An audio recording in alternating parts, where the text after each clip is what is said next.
Dobrý den, vítejte ve Flixi. Ještě jednou vám mockrát děkuji a gratuluji, že jste se rozhodli vyzkoušet tady tenhle jedinečný nástroj. Mé jméno je Tobias, jsem spoluzakladatel tohoto nástroje a momentálně vás provedu tedy nějakým základním nastavením a tím, co vlastně Flixi je a jakým způsobem může změnit nebo rozjet vaše online podnikání. Pokud si stále kladete otázku, co pro vás Flixi může udělat nebo co celkově tahle aplikace je zač, s dovolením na tohle ještě v rychlosti odpovím. Flixi je vlastně all-in-one nástroj neboli nástroj, který obsahuje všechny věci v jednom, díky kterému můžete celkově provozovat vaše podnikání na sociálních sítích či mimo ně a je vhodný jak pro úplné začátečníky díky jeho dostupnosti, rychlosti a jednoduchosti, tak i pro úplné experty, kteří momentálně platí několik drahých aplikací a chcou mít vše jednoduše na jednom místě za mnohem lepší cenu. Ve Flixi můžete už během 10 minut začít prodávat své digitální produkty a služby, či coaching a další infoprodukty jako kurzy, placené komunity a vybírat tak jednorázové či pravidelné platby od vašich zákazníků. Tvůrci obsahu u nás ocení také vytvoření nějakého obchodu tvůrce, kde vy můžete vyobrazit všechno, co nabízíte svým sledujícím. Ostatní infopodnikatelé ocení také vlastní odkazy na prodejní stránky, opt-in stránky se sběrem e-mailů a mnohem více. Pojďme si to postupně ukázat. Ještě chci říct, že Flixi je momentálně v beta verzi a proto máte nyní dostupnou také nižší cenu členství. Neváhejte toho nyní využít a můžete potom zadat zde svou kreditní kartu, zde jako způsob platby. Nyní to po vás nevyžadujeme, ale tímhle způsobem si uzamknete lepší cenu, která například již zítra nemusí být dostupná. Takže Flixi je, jak říkám, v beta verzi a máte možnost tím, že se pořád vyvíjí, mít ji za lepší cenu. Jako první chci zmínit to, kde můžete nejrychleji získat podporu, je zde v sekci kurzy a komunita, vlevo dole, zároveň samozřejmě potřebujete pomoc, zde najdete i nějaké naše články a samozřejmě i naši e-mailovou adresu. Avšak, jak říkám, v komunitě najdete i další edukaci k Flixi, celkově k vašemu podnikání a na každý dotaz se snažíme odpovědět opravdu co nejrychleji a tak ať co nejrychleji vyřešíme váš problém. Případně se samozřejmě s náma můžete v komunitě podělit, co vám schází, co se vám líbí, nasloucháme komunitě a vyvíjíme tuhle apku s vámi. Pojďme se nyní podívat dovnitř a postupně si založit tedy náš Flixi profil. Zde se objevíme ve chvíli, kdy se registrujeme do aplikace a Flixi nás i hned vyzývá v prvním kroku, ať si přidáme nějakou profilovou fotku. Tady tyhle kroky jsou důležité hlavně kvůli tomu, kdybychom chtěli využít obchod tvůrce, což je vlastně nějaký souhrn toho všeho, co nabízíme. Většinou to využívají tvůrci obsahu na sociálních sítích. Je to však plně volitelné, protože lidi můžeme zvat pak i na jednotlivé odkazy těch našich prodejních stránek a celého našeho prodejního trichtýře. Takže přidejme si nyní fotku, ať nás vlastně Flixi pustí dále a ve chvíli, kdy si přidám fotku, tak ji můžu odříznout a vidím, že ji tady mám v kolečku. Potvrdím a nyní mě Flixi vyzývá k zadání nějakých svých sociálních sítí.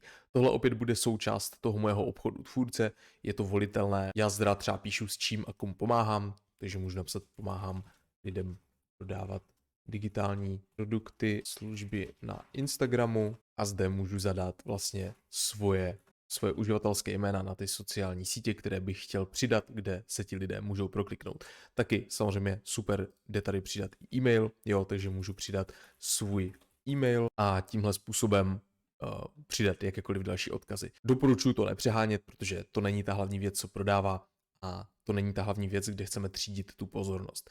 Můžu dát uložit a nyní mě Flixi vyzývá k tomu, ať si nastavím svůj peněženku. Co tohle vlastně znamená, je, že si připojíme platební bránu. Flixi má velice jednoduše vyřešené napojení platební brány. Nemusíte podepisovat žádné smlouvy, nemusíte vyložení složitého vyplňovat. Jsme napojeni na platební bránu Stripe, která nám poskytuje tyto partnerské účty, přes které vám budou chodit veškeré peníze. Uvidíte jasný přehled přímo ve Flixi. Tuhle platební bránu si nyní můžeme založit během pár minut. Já nyní zadám zkušební údaje jenom pro ukázku, ať vám ukážu, jakým způsobem se Stripe zakládá. Chci ještě říct, pokud už máte Stripe účet, plnohodnotný Stripe účet, můžete samozřejmě zadat stejný e-mail, ale bohužel ve Stripe dashboardu tyhle věci neuvidíte. Tenhle účet bude provázaný jenom s Flixi a ve Flixi budete mít všechny data a všechny údaje, které budete potřebovat. Použiju zde zkušební kód, vám přijde vlastně kód do SMSky nebo do autentikační aplikace a dostávám se nyní na nějaké fakturační údaje. Zde fakturační údaje vyplním a dám pokračovat. Chci ještě říct, že ve Stripe je nutné, ať vám je 18 let. Pokud vám není 18, může to být problém, protože někdy vyžadují občanský průkaz při vytváření účtu. V tomhle případě je potom ideální si tuto platební bránu založit například na někoho, komu 18 je, ať už na rodiče, kamaráda a tak podobně. Nyní si vyberu odvětví tím, že já prodávám digitální produkty a z tohle třeba jiné digitální zboží, tak často volím tohle. a dávám pokračovat. Zde už můžu vyplnit můj bankovní účet pomocí IBANu, protože samozřejmě Stripe vyplácí ze zahraniční banky peníze na český účet. A zde volím také měnu. Tahle měna bude velice důležitá. V téhle měně bude pak fungovat celý váš Flixi obchod nebo všechny ty vaše prodejní stránky. Pokud si zde zvolíte měnu špatně nebo nějakým způsobem ji budete chtít změnit, tak zatím ve Flixi administraci tato možnost není dostupná, ale vždy můžete napsat na podporu a tuto měnu změnit. Ale doporučuji si to zvolit tady teďkom tak, jak to budete chtít využívat pořád, pak přibydou ještě další měny. Nyní já dám české koruny a použiju zkušební účet. IBAN najdete opravdu v informacích o vašem účtu a nyní už jsem na nějakém přehledu, kde se můžu podívat, jestli všechno sedí. Zde mi Stripe píše, že ještě požaduji nějaké informace, takže když dám upravit, tak mi tady píšou, že je potřeba nahrát vlastně můj občanský průkaz, ať si mě ověří. Já momentálně nahraju zkušební, vás to vyzve k nahrání občanky. Může to být propojené s mobilem, je to opravdu jednoduché. Nyní už dám odsouhlasit a odeslat. A tímhle máme vlastně založenou naší platební bránu a vrátíme se zpět do Flixi. Takhle jednoduché to je a nyní už můžeme vybírat platby od zákazníků a nechat si je posílat na náš účet. Jako poslední nás Flixi vyzývá k tomu, ať už si vytvoříme náš první produkt, takže když na tohle klikneme, tak nás to přesměruje na nějaký ten přehled obchodu tvůrce, který, jak jsem říkal, nemusíme využívat, ale můžeme a můžeme zde přidat nějaký první produkt. Nyní tedy chci projít postupně tyhle všechny záložky. Pro tenhle účel bych teď rád využil můj účet, který už je nějakým způsobem rozjetý, už mám všechno vyplněné a lépe si tak představíte, jak potom vypadá ten Flixi účet funkční. Tím pádem, když se přepnu zpět, jako první můžeme vidět domovskou stránku, která se nahradila za tu minulou, kde byly ty 4 kroky k založení toho Flixi účtu.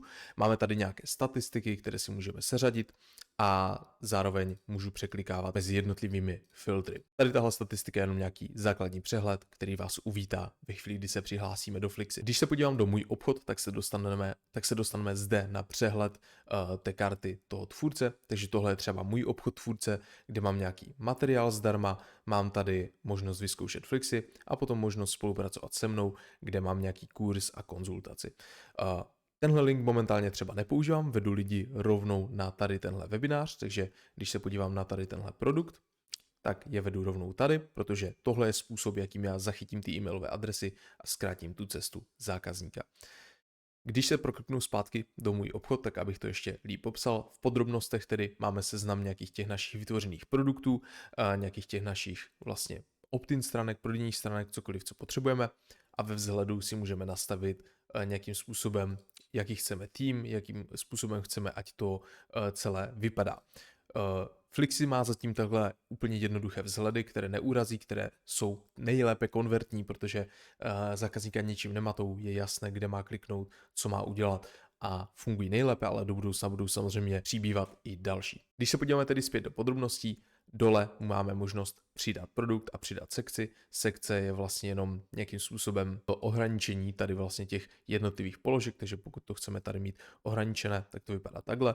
A můžete si všimnout, že když jsem přidal tady produkty pomocí tohohle tlačítka, tak některé jsou veřejné, jdou vidět a některé jsou neveřejné. Takže kdybych dal tady tenhle jako veřejný, tak se mi objeví i v obchodě tvůrce. Když jej dám neveřejný, tak se skryje a mám na něj dostupný jenom vlastní nebo výchozí odkaz.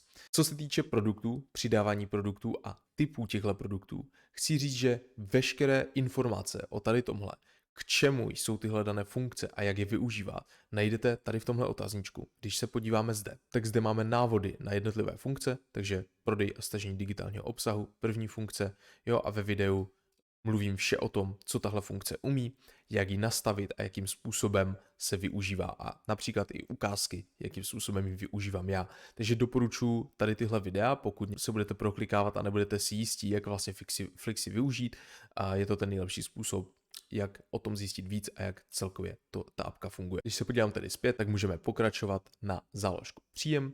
Když se podívám do záložky příjem, tak zde máme nějaký přehled, kolik je vlastně náš celkový obrat, jaký máme nyní zůstatek na účtu, takže když se podívám na otazníček, to znamená, že tenhle zůstatek si můžu já nyní vyplatit na můj účet, čeká na uvolnění, tohle znamená, že mi to čeká právě na to, ať já si to z toho Stripeu můžu poslat. Když dám podrobný přehled, tak zde vidím, jaké částky přesně, kdy se uvolní.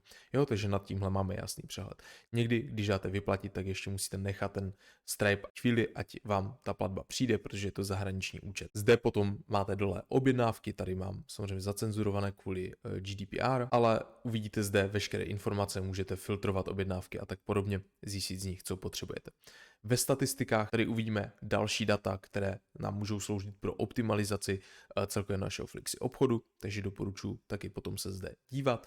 Publikum, zde uvidíme veškeré e-mailové adresy, které jsme nazbírali, ať už co se týče leadů, tak nákupů, veškeré data jsou přímo zde. V sekci doporučení, zde máte možnost stát se afiliatem Flixi, s tím, že každý, kdo Flixi vlastně používá, má tady svůj jedinečný odkaz, který když zazdílíte někomu a on se stane aktivním členem, tak vám vlastně plyne 20% z měsíčního Flixi předplatného každý měsíc, jo, takže když doporučíte několik set lidí, tak můžete mít několik desítek tisíc korun pasivně vlastně v měsíčním pravidelném příjmu. Případně můžete doporučit pár kamarádů a díky tomu mít Flixi úplně zadarmo, protože pak vám samozřejmě ta investice zaplatí. Jo, teďkom ty výdělky fungují tak, že samozřejmě máte napojený ten Stripe účet a v tom příjmu vlastně vám to tam bude naskakovat a ty výplaty vám budou chodit rovnou na účet. Je to takhle propojené, nemusíme nic složitého řešit. Potom další záložky jako schůzky, komunity a už nám tady přibyly také kurzy a členství, když se to zde zapnu.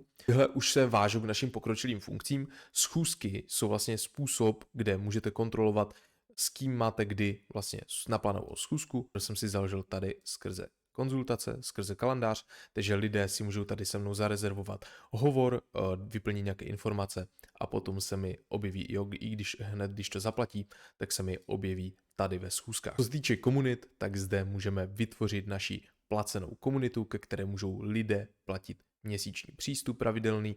V té komunitě potom máme naše příspěvky, můžeme zde doplnit také kurzy a nebo můžeme mít kurz i mimo naši komunitu. Takže pokud prodáváte kurzy například bez nějaké podpory, bez komunity, tak taky můžete k takovému kurzu dát přístup zde. Zároveň každý kurz, každá komunita může mít opět prodejní stránku, vytvořenou tady tímhle způsobem. Když se podívám třeba tady na můj kurz, tak mám normálně vytvořenou prodejní stránku, kde obhájím hodnotu kurzu a kde nějakým způsobem může zákazník potom dole zaplatit, přihodit si další věci do pokladny při tom, když platí. Co chci říct, že můžete mít kurz klidně mimo tuto platformu a zasílat mu přístup následně po zakoupení v potvrzovacím e-mailu například. Celé to jde samozřejmě obejít, nemusíte používat kurzy tady ve Flixi, ale tyto platformy většinou stojí tisíce korun měsíčně a ve Flixi to máte momentálně za 19 €, ale jak říkám, je to zavaděcí cena díky beta verzi, kterou si nyní můžete uzamknout. Co se týče členství, tady uvidíme, jaké máme aktivní vlastně předplatné.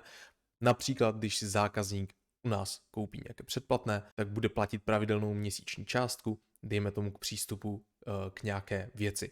A ve Flixi, jak říkám, jsou komunity, takže my můžeme to členství napojit na tu komunitu a bude to automaticky kontrolovat, jestli ten člověk platí to členství a jestli má stále mít přístup k té komunitě.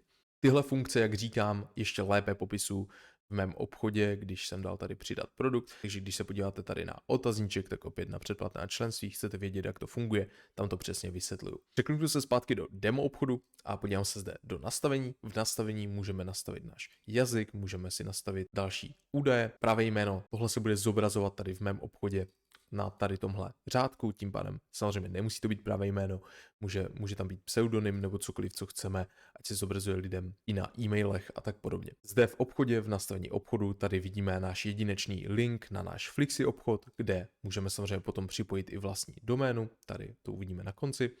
A zároveň je důležité, pokud chceme nějakým způsobem mít náš obchod legální, tak si povolit vlastně souhlas s GDPR, tady je jenom nějaká šablona, všechno si vyplnit, pokud chceme mít i nějaké obchodní podmínky, což znamená tohle chrání nás před zákazníky, dá se říct, a dává to nějaké pravidla tomu, když zákazník nakupuje u nás, tak opět je tu nějaká jednoduchá šablona a tu si můžeme upravit. Potom, když se podívám do zabezpečení, můžu změnit heslo, tady uvidíme všechny naše faktory za Flixi, tady si můžeme doplnit platební kartu, případně zrušit předplatné, takže kdykoliv samozřejmě můžeme zrušit členství ve Flixi bez toho, aniž by nám účtoval cokoliv dál. Tady pozor na to, kdy se obnoví ve fakturačních údajích. Zde doporučuji všem, kteří už vlastně máte živnost nebo nějakou společnost, vyplnit vaše fakturační údaje, takže když si zakliknu, můžu všechno vyplnit a Flix si za vás bude vystavovat faktury, automaticky posílat je zákazníkům a ukládat je tady do vaší administrace. O nic se nebudete muset starat, budete mít vlastně pořešené celé vaše účetnictví.